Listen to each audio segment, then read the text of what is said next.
रात का अंधेरा घना हो चुका था। चारों तरफ गहरा सन्नाटा पसरा हुआ था। चांदनी भी जैसे छुपने की कोशिश कर रही थी। इस अंधेरे में एक पुरानी टूटी फूटी हवेली खड़ी थी, जैसे कोई डरावना साया हो। हवेली के दरवाजे पर जंग लगी हुई थी और ऊपर लगा पुराना घड़ी टावर रात के ठीक 12 बजा रहा था। राहुल, सुनील और प्रिया, ये तीनों दोस्त जो हमेशा रोमांचक जगहों की खोज में रहते थे, इस हवेली के बारे में बहुत कुछ सुन चुके थे। गांव वाले कहते थे कि जो भी इस हवेली में गया वो कभी लौटकर नहीं आया। लेकिन राहुल और उसके दोस्त इन कहानियों पर ज्यादा यकीन नहीं करते थे। अरे भाई, ये सब बकवास है, कोई भूत वूत नहीं होते, राहुल ने मजाक उड़ाते हुए कहा। लेकिन तभी हवा में अजीब सी सरसराहट हुई।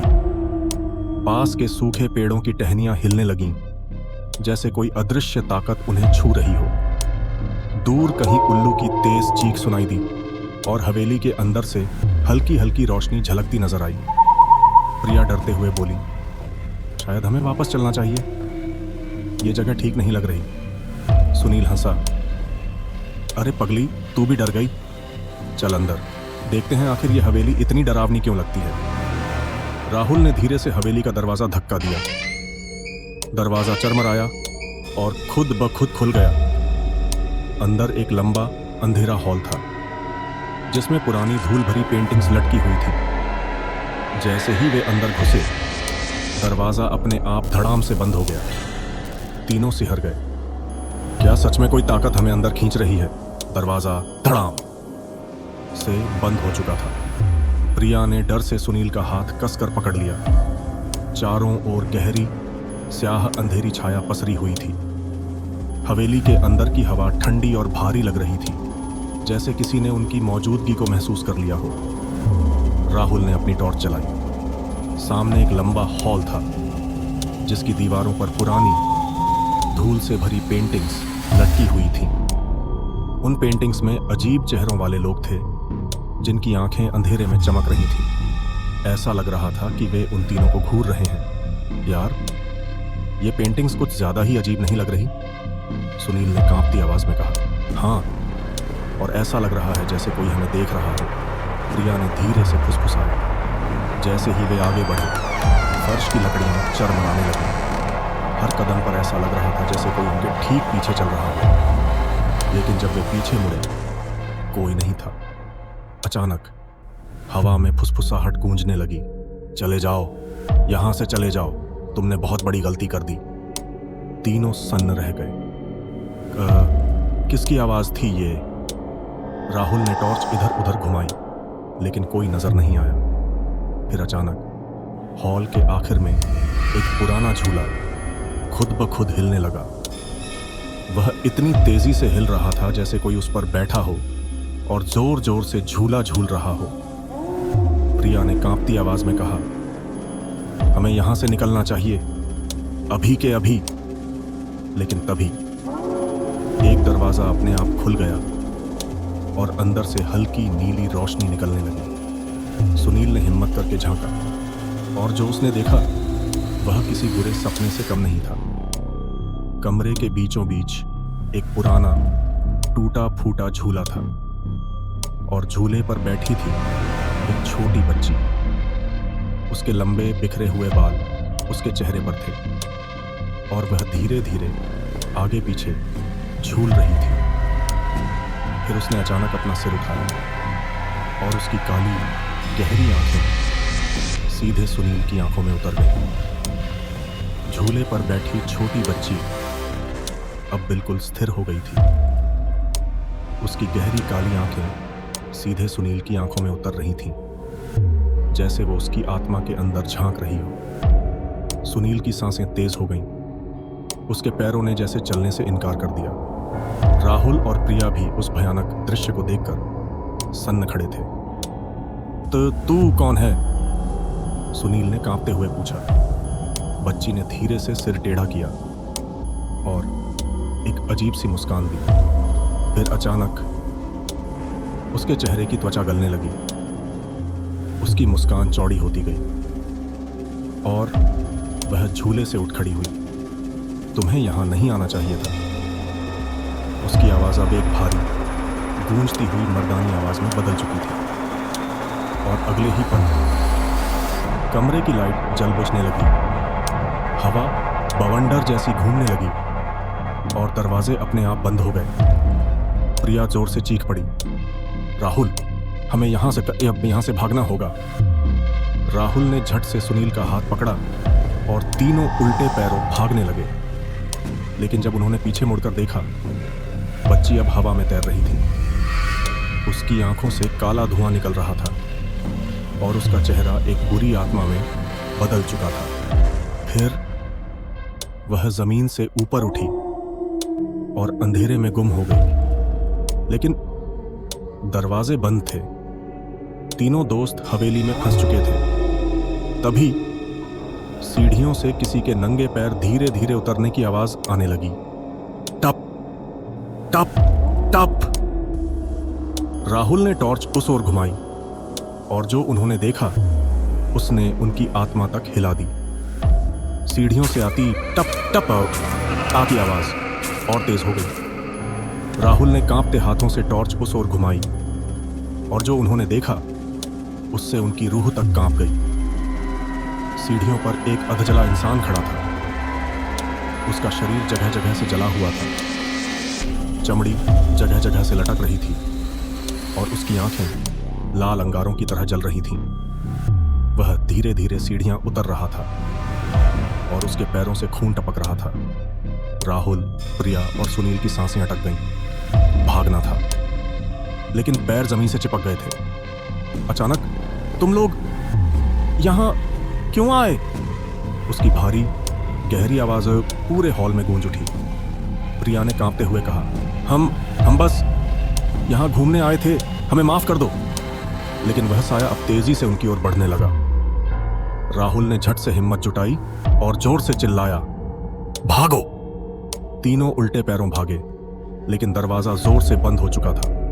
धड़ाम धड़ाम धड़ाम। उन्होंने दरवाजा खोलने की कोशिश की, लेकिन वह टस से मस नहीं हुआ। पीछे से वो अधजला आदमी अब उनके बहुत करीब आ चुका था। उसके मुंह से धुआं निकल रहा था और उसने अपना जला हुआ हाथ राहुल की गर्दन पर रख दिया। राहुल ने एक ठंडी बर्फ जैसी सिहरन अपने पूरे शरीर में महसूस की और फिर उसकी आंखों के सामने सब कुछ अंधेरा हो गया। राहुल की आंखों के सामने सब कुछ अंधेरा हो गया था। उसकी सांसें लड़खड़ाने लगीं, जैसे किसी ने उसकी आत्मा को धीरे धीरे निचोड़ दिया हो। प्रिया और सुनील ने उसे झकझोरा, राहुल, होश में आओ। लेकिन राहुल की आंखें सफेद पड़ गई थीं। उसकी शरीर कांप रहा था और मुंह से हल्की फुसफुसाहट निकल रही थी। आग, आग, मुझे जलाया मत करो, मत जलाओ। सुनील ने डरते हुए पीछे मुड़कर देखा।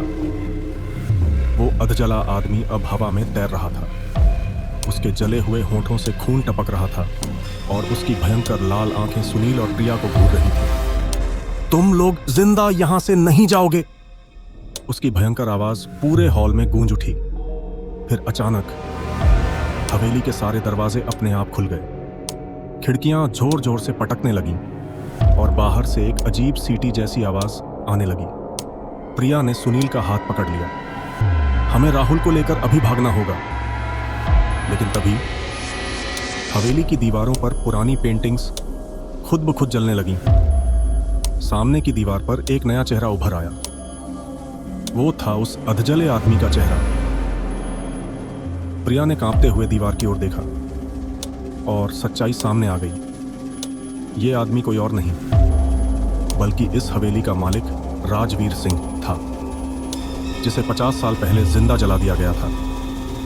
वो किसी को अपनी हवेली में जिंदा नहीं छोड़ता था। और अब राहुल, सुनील और प्रिया की बारी थी। हवेली के चारों ओर आग की लपटें उठने लगीं। दीवारों पर जलती हुई पेंटिंग से धुआं निकल रहा था और चारों ओर राजवीर सिंह की चीखें गूंज रही थीं। तुम लोग जिंदा नहीं बचोगे। राहुल अभी भी बेहोश पड़ा था। उसकी सांसें हल्की हो रही थीं। जैसे उसकी आत्मा धीरे धीरे शरीर से निकल रही है। प्रिया ने घबराकर सुनील से कहा, हमें कुछ करना होगा वरना राहुल मर जाएगा। लेकिन तभी खटाक, पीछे के कमरे का दरवाजा अपने आप खुल गया। अंदर से हल्की नीली रोशनी निकल रही थी। सुनील हिम्मत करके अंदर गया। कमरे के बीचों बीच एक पुरानी डायरी रखी थी। डायरी के पहले पन्ने पर लिखा था, मैं राजवीर सिंह हूं, मुझे इस हवेली में जिंदा जला दिया गया था। जब तक मेरी आत्मा को मुक्ति नहीं मिलेगी, हर घुसपैठिए को मैं इसी तरह मारता रहूंगा। और सबसे नीचे लिखा था, अगर कोई मेरी आत्मा को मुक्त करना चाहता है तो उसे मेरे कंकाल पर गंगा जल डालना होगा। सुनील ने तुरंत प्रिया को आवाज लगाई, हमें गंगा जल चाहिए। प्रिया ने कांपते हुए पूछा, लेकिन मिलेगा कहां? तभी दीवार पर लगी एक पुरानी फोटो सुनील की नजरों में आई। राजवीर सिंह की चिता जो हवेली के पिछवाड़े में थी। चलो जल्दी। दोनों ने राहुल को कंधे पर उठाया और पिछवाड़े की ओर भागे। लेकिन जैसे ही वे वहां पहुंचे, वो अधजला भूत उनके सामने आकर खड़ा हो गया। उसकी आंखों से आग निकल रही थी और इस बार वह पूरी ताकत से चिल्लाया, अब तुम बच नहीं सकते। राजवीर सिंह की आत्मा अब पूरी ताकत से चीख रही थी। राहुल अभी भी बेहोश पड़ा था और प्रिया व सुनील की सांसें हलक में अटक चुकी थीं। भूत ने हाथ उठाया और हवेली का पिछवाड़ा तेज हवाओं से कांप उठा। तुम लोग मुझे नहीं हरा सकते। ये हवेली मेरी है, ये जमीन मेरी है और अब तुम्हारी रूहें भी मेरी होंगी। अचानक हवेली की जमीन में एक पुराना हड्डियों का ढेर दिखाई देने लगा। ये वही राजवीर सिंह का कंकाल था। सुनील को डायरी की बात याद आई। अगर हमें इसकी आत्मा को मुक्त करना है तो इसके कंकाल पर गंगा जल डालना होगा। लेकिन गंगा जल कहां मिलेगा? तभी प्रिया को याद आया, उसके गले में उसकी दादी का दिया हुआ चांदी का लॉकेट था जिसमें गंगा जल की बूंदें थीं। सुनील, जल्दी। प्रिया ने अपने गले से लॉकेट निकाला और सुनील के हाथों में रख दिया। लेकिन जैसे ही सुनील कंकाल की ओर बढ़ा, भूत ने जोर से दहाड़ मारी। हवा बवंडर में बदल गई और पूरा माहौल लाल हो गया। नहीं, तुम मेरी आत्मा को मुक्त नहीं कर सकते। लेकिन सुनील ने हिम्मत जुटाई और गंगाजल की बूंदें सीधे राजवीर के कंकाल पर डाल दी। धड़ाम! एक तेज विस्फोट हुआ। भूत जोर से चीखा और उसकी जलती हुई आत्मा कंकाल से निकलकर आकाश में विलीन हो गई। राजवीर सिंह की आत्मा को मोक्ष मिल चुका था। सब कुछ शांत हो गया। हवेली की आग बुझ गई, हवाएं थम गईं और दरवाजे अपने आप खुल गए। सुनील और प्रिया ने राहत की सांस ली और उसी पल राहुल की आंखें खुल गईं। क्या हुआ? हम जिंदा हैं? हाँ राहुल, हम बच गए। तीनों दोस्तों ने हवेली को एक आखिरी बार देखा और बिना पीछे मुड़े तेजी से वहां से भाग गए। रात अब भी अंधेरी थी, लेकिन हवेली अब एकदम शांत थी। राजवीर सिंह की आत्मा को अब आखिरकार शांति मिल चुकी थी।